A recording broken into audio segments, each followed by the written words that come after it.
పరిశుద్ధుడైన ప్రేమైన యేసుక్రీస్తు నామములో మీ అందరికీ వందనాలు తెలియజేస్తున్నాను. మన ప్రభు మన రక్షకుడైన ప్రభుపేట వందనాలు. మరియు ఈనాటి దేవుని యొక్క వాక్య పఠనం మత్తయి రాసిన సువార్త 12వ అధ్యాయం ధ్యానించుకుందాం. ఈ 12వ అధ్యాయంలో మొత్తం 50 వచనాలు రాయబడి ఉన్నాయి. ఈ 50 వచనాలు కూడా మనం లోతుగా ధ్యానించినట్లయితే పరిశుద్ధుడైన ప్రభు ఈ లేఖన భాగంలో మాట్లాడుతున్న విధానం మనం చూస్తూ ఉన్నాం. మొదటిగా విశ్రాంతి దినమున పంట చేలలో పడి వెళ్ళుచుండగా ఆయన శిష్యులు ఆకలిగొని వెన్నులు త్రుంచి తినసాగిరి. విశ్రాంతి దినం అంటే శనివారం రోజు వాళ్ళు ఏం చేస్తున్నారు విశ్రాంతి దినంలో ఏ పని చేయకూడదని దేవుని యొక్క వాక్యం తెలియజేసిన ప్రకారం.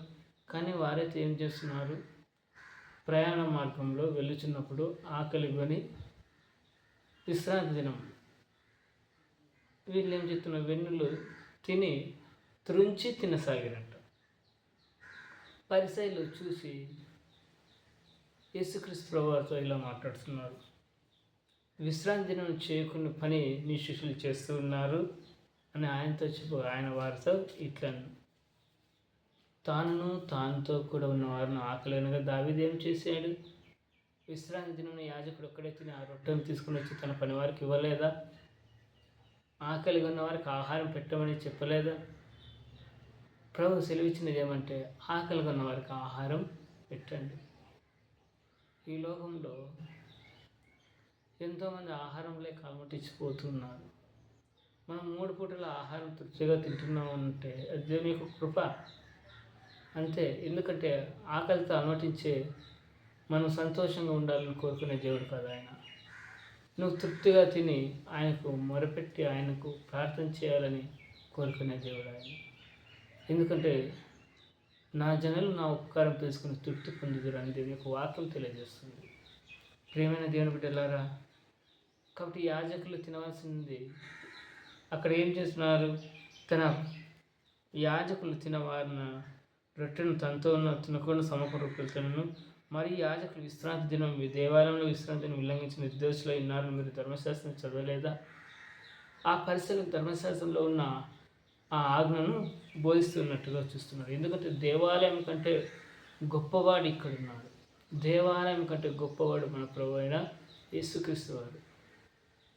ఎందుకంటే దేవాలయంలో మనము ప్రార్థన చేయడానికి వెళ్తాం, కానీ క్రీస్తు మనలో ఉండడానికి ఆయన ఇష్టపడుతున్నాడు. అందుకే వారితో అంటున్నాను, నేను కనికరమే కోరుచున్నాను కానీ బలిని కోరే దేవుడును కాదు. ఏం కోరుకుంటున్నాడంటే ఆయన మన నుంచి కనికరం, దీన మనసు కలిగి ఉండుటయు, ఇతరులను ప్రేమించుటయు. ఇదే కదా యెహోవా మనం అడుగుచున్నాడని దేవుని యొక్క వాక్యం తెలియజేస్తుంది.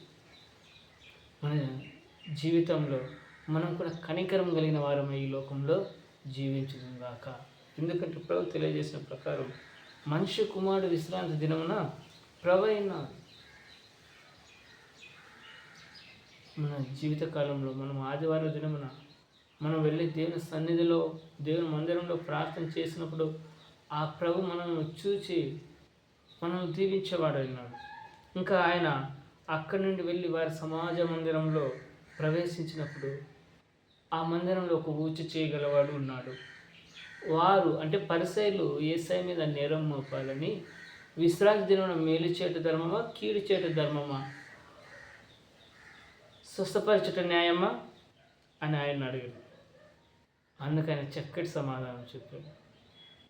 ఏమని చెప్పాడంటే, ఏ మనుషునికైనా గొర్రె ఉండిన ఎదురు అది విశ్రాంతి దినం గుంటలో పడి ఉన్నది అనుకోండి, అయ్యో ఇది విశ్రాంతి దినం కదా బయటికి తీయకూడదు అని అనుకుంటాడా? లేదు. విశ్రాంతి దినం ఏం చేస్తాడు, ఆ గొర్రెను గుంటలో నుంచి బయటికి తీస్తాడు. అందుకే గొర్రెల కంటే మనుష్యుడు ఎంతో శ్రేష్ఠుడు. గొర్రెల కంటే మనుష్యుడు ఎంతో శ్రేష్ఠుడట. మన జీవిత ఈ విశ్వాస ప్రయాణంలో మనము లోకంలో ఉన్న ప్రజలందరికంటే ఎంతో శ్రేష్ఠులమై ఉన్నాం. దేవుని ప్రేమించి దేవుని కొరకు జీవించేవారము ఎంతో శ్రేష్ఠులమై ఉన్నారు అని చెప్పి విశ్రాంతి దినం మేలు చేయట ధర్మమే అని చెప్పి ఆ ఊచ చేయగలని చేయి చాపనగా వాడు చాచాడు, అది బాగా అయిపోయిందండి. ఎంత గొప్ప దేవుడు అని మాటల్లో స్వస్థత ఇచ్చాడు ఆయన. స్వస్థత ఇచ్చినప్పుడు ఈ పరిసయ్యులు ఈయన ఏం చేద్దామా అనే ఆలోచన చేసుకున్నాను, ఎలాగ సంహరించమా అని ఆలోచన చేస్తున్నాడు. కానీ యేసయ్య ఆ సంగతి తెలుసుకుని అచ్చటి నుండి వెళ్ళిపోయాడు. ఎందుకంటే ఒకరికి మేలు చేస్తే మనకు కీడు చేయాలని ఎంతోమంది లోకంలో ఉంటారు. కాబట్టి మనం కీడు చేయాలనుకున్నా సరే ఒకరికి మేలు చేసేవారు మనం ఈ లోకంలో జీవించాలని ప్రభు మనతో ఈ దినమున మాట్లాడుచున్నాడు.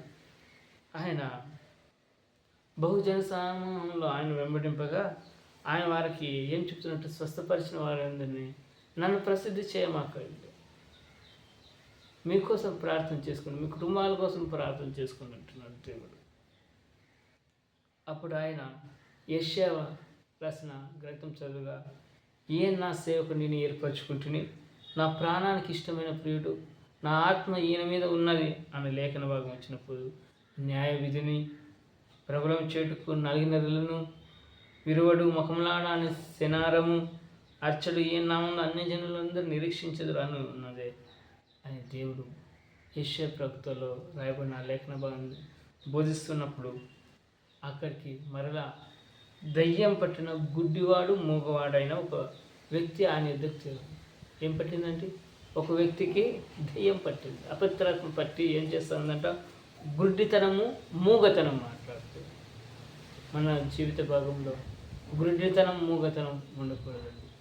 దేవుడిచ్చిన ఈ కన్నెటి దేవుని యొక్క వాక్యాన్ని ధ్యానించుటకు ఉపయోగించాలి. అంతేగాని ఈ కళ్ళకు లోకంలో శరీరాశలు క్రియలు పాపిష్టి క్రియల వైపు చూడడానికి మనకెంత మాత్రము ఆస్కారం ఉండకూడదు. ఎందుకంటే ఈ మూగవాడు తర్వాత గుడ్డివాడు పట్టిన ఒకే వ్యక్తి దెయ్యముల చేత పీడింపబడుచున్నప్పుడు ఆయన ఏం చేశారంటే, ఆయన వాడిని స్వస్థపరిచినందున ఆ మూగవాడు మాట్లాడుచు శక్తి చూపగలవాడు ఆయన ఏం చేశారంటే స్వస్థపరిచాడు. మూగవాడికి మాటనిచ్చారు, గుడ్డివారికి చూపునిచ్చారు. ఒకే వ్యక్తి 2 సమస్యల చేత బాధపడుచున్నప్పుడు ఆయన స్వస్థించాడు. అప్పుడు ప్రజలందరూ విస్మయం ఉంది, ఈయన ఎంతో గొప్ప కార్యాలు చేస్తున్నాడు కానీ ఆశ్చర్యపోయారు అక్కడున్న ప్రజలందరూ. దావీదు కుమారుడా అని చెప్పుకొనిచున్నది. అక్కడున్న పరిసయ్యులు మాత్రం ఒప్పుకోవడం లేదు. ఈయన దెయ్యములకు అధికారం వలన బయలుపేయడం వలన ఈయన వెళ్ళగొడుతున్నాడు అంటున్నాడు. కానీ దేవుడు యేసయ్య అంటున్నాడు, తనకు తాను ఏర్పడిన ఏ పట్టణం ఏ ఇల్లు నిలబడు. ఒక కుటుంబంలో మనం ఉన్నాం, ఒక కుటుంబంలో కుటుంబస్తులకు గొడవ పడినారనుకో, నా ఇల్లు ఉంచబడుతుందా? కూల్చబడుతుంది. ఒక పట్టణంలో నివాసం ఉంటున్నాం, ఒక పట్టణం వారే ఒక ప్రాంతానికి మరొక ప్రాంతం భేదములు సృష్టించుకున్నారనుకోండి, ఆ పట్టణం నిలబడుతుందా? లేదండి. కాబట్టి ఒక బలవంతుని మనం దోచుకోవాలంటే వానికంటే బలవంతుడై ఉండాలి. అందుకే దేవుని యొక్క వాక్యం తెలియజేస్తుంది, దేవుని రాజ్యం మీ వద్దకు వచ్చిందని. యేసయ్య 2026 సంవత్సరాలు ఈ లోకానికి మన కొరకు మనల్ని ప్రేమించడం కొరకు ఆయన ఈ లోకానికి వచ్చాడు. అందుకే ఆయన అంటున్నాడు, నా పక్షం ఉండని వాడు నాకు విరోధి. కాబట్టి మనుషులు చేయు ప్రతి పాప దూషణకు వారికి క్షమింపబడిన కానీ ఆత్మవిషయమైన వారికి దూషణకు క్షమాపణ లేదు. కాబట్టి పరిశుద్ధాత్మను దూషించే వారికి ఈ విధమైందని ఈ యుగమైందను రాబోయే యుగమైందను క్షమాపణ లేదు. అందుకే దేవుని యొక్క వాక్యం తెలియజేస్తుంది, చెట్టు మంచిదని మంచి పండు అని ఏం చెప్పేది. చెట్టు మంచిదని మనం ఎలా నిరూపణ చేస్తామంటే, ఆ చెట్టులో ఉన్న పండును తినేసి మంచి చెట్టు అంటాం, మధురమైన చెట్టు అంటాం.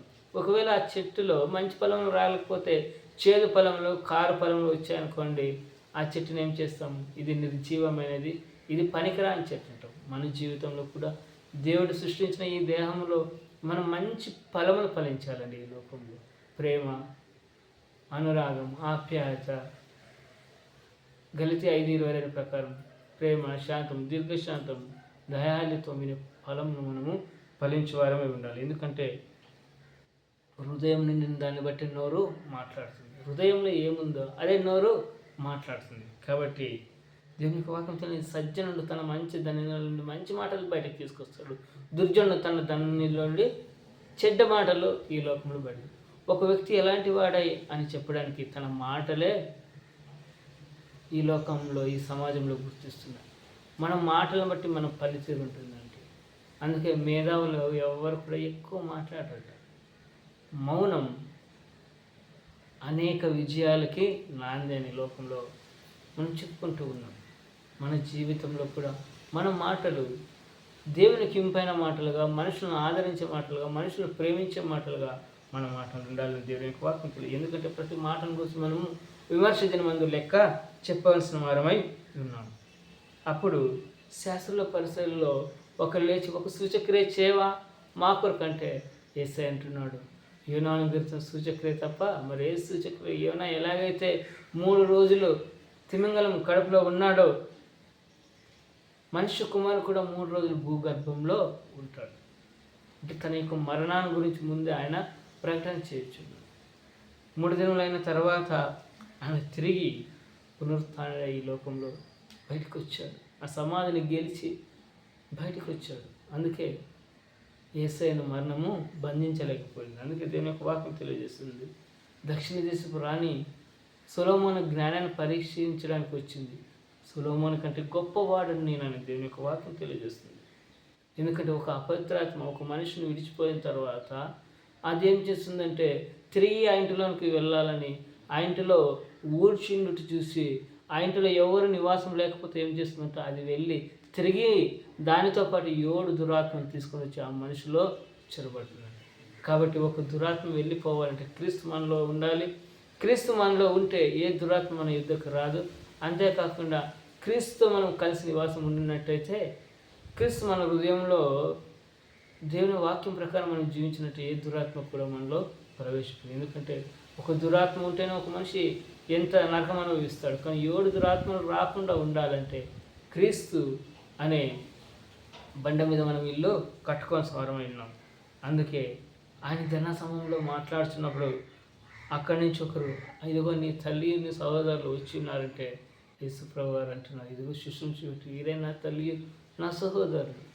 అందుకే దేవుడు అంటున్నాడు, ప్రభువా ప్రభు అని పిలిచేవాడు పరలోకానికి రాడు, కానీ ప్రభు చిత్తం చేయవాడే పరలోకానికి వస్తాడు. అందుకే పరలోకమందు నా తండ్రి చిత్తము చొప్పున చేయవాడే నా సహోదరుడు, నా సహోదరియు, నా తల్లియు అని. అంటే యేసయ్య చిత్త ప్రకారం మనం ఈ లోకంలో చేయాలి. యేసయ్య చిత్త ప్రకారం మనం ఈ లోకంలో జీవించాలి. పొరుగు వారిని ప్రేమించాలి, పొరుగు వారికి సహాయం చేయాలి, నువ్వు కష్టపడి పని చేయాలి, పొరుగు వారిని ఏది ఆశించకుండా జీవించాలి, ఇతరులకు మేలు చేయాలి, కానీ కీడు ఎంత మాత్రం చేయకూడదు. అందుకే దేవుని యొక్క మేలు చేయటం మర్చిపోకూడని దేవుని యొక్క వాక్యం తెలియజేస్తుంది. ఉపకారములు ధర్మములు చేయటం మర్చిపోకూడని దేవుని యొక్క వాక్యం తెలియజేస్తుంది. కాబట్టి మనం ఇతరులకు మేలు చేసేవారమైందాం. మన కొరకు, మన కుటుంబాల కొరకు, మన దేశం కొరకు, మన రాష్ట్రం కొరకు ప్రార్థన చేసేవారమైందాం. చూస్తూ ఉన్నాం, భయంకరమైన ఘటనలో మనం జీవిస్తూ ఉన్నాం. అందుకే ఆయన రాకడ సమీపంగా ఉంది. కాబట్టి మనం ఎత్తబడే గుంపులో ఉందాం, విడవబడే గుంపులో వద్దండి. ఎందుకంటే విడవబడే గుంపు 7 ఏళ్ళు శ్రమలు అనుభవించాలి, అక్కడ నిత్య నరకంలో వేదన చెందాలి. కానీ ఎత్తబడే గుంపులో నువ్వు ఉన్నట్టయితే, క్రీస్తు అనే బండ మీద ఇల్లు కట్టుకున్నట్టయితే, బుద్ధిమంతురాల వల్ల నీ జీవితం ఉన్నట్టయితే ఎత్తబడే గుంపులో నువ్వు ఉంటావు. ఆయన ఎప్పుడు వచ్చినా సరే మనం ఎత్తబడే వధువు సంఘం వలె ఆ సంఘంలో మనం ఉన్నట్టయితే దేవుడు మహాకృప మనకు తోడై ఉంటుందండి. ఈ మాటలు దేవుడి వినికిలో మిమ్మల్ని మీ కుటుంబాలను దేవుడు దీవించి ఆశీర్వదించును గాక. ఆమేన్.